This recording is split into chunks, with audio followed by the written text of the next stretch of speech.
So I'm Yvonne, and me and my partner Alex are going to be arguing today that California should resign further increases to the minimum wage. So as many of you know, on January 1st of 2018, the minimum wage in California was increased to $11 per hour for employers with 26 or more employees and $10.50 per hour for employers with 25 or fewer employees. So by the current law passed in 2016, by the year 2022, the minimum wage would be about $15 per hour. This steady yearly increase to the state's minimum wage is damaging our economy. We are proposing to revoke the current law and keep the wages at an even rate. Three major damages caused by the increase to the minimum wage is 1, the levels of employment significantly drop, 2, the cost of living increases, and 3, it affects the teens and young adults. So focusing on the effects of employment, in a survey of about 1,200 businessmen and human resources professionals, 38% of employers who currently pay minimum wage said they would lay off some employees if the minimum wage was raised. 54% said they would decrease hiring levels.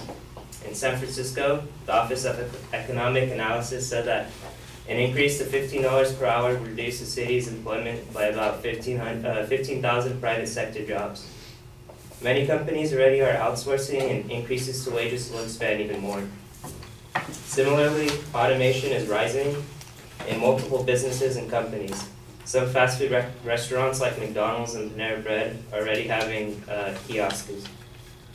In regards to the cost of living, California has been in a housing crisis since the 70s, and a hike to the minimum wage poses no solution. Instead, worsens the problem. A raise to the minimum wage will only create scratch that.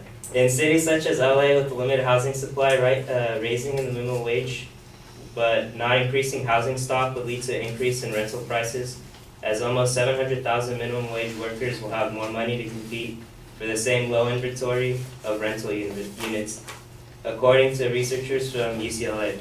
One LA-based blogger on WorldPress.com estimated a raise in rental prices by $173 a month if the minimum wage was increased to $15 an hour. Consumer goods are also inflating, as NBC News found that the price of a cup of coffee went up to 10 to 20% in Oakland, California, after a 36 minimum wage hike in the cities to $12.25. Lastly, the drastic effects on teens and young adults. According to Pew Research Center, 16 to 24-year-olds make up 50.4% of minimum wage earners, despite only representing 13.7% of the workforce as a whole. 24% of minimum wage workers are teenagers, meaning that many of the jobs taken are mostly all low-skilled. These low-skilled jobs, from an employer's perspective, cannot justify higher wages.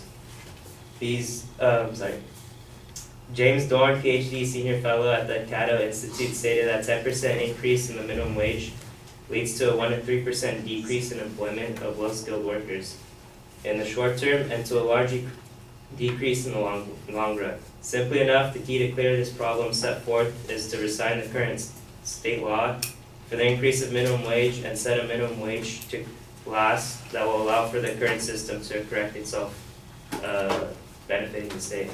Thank you.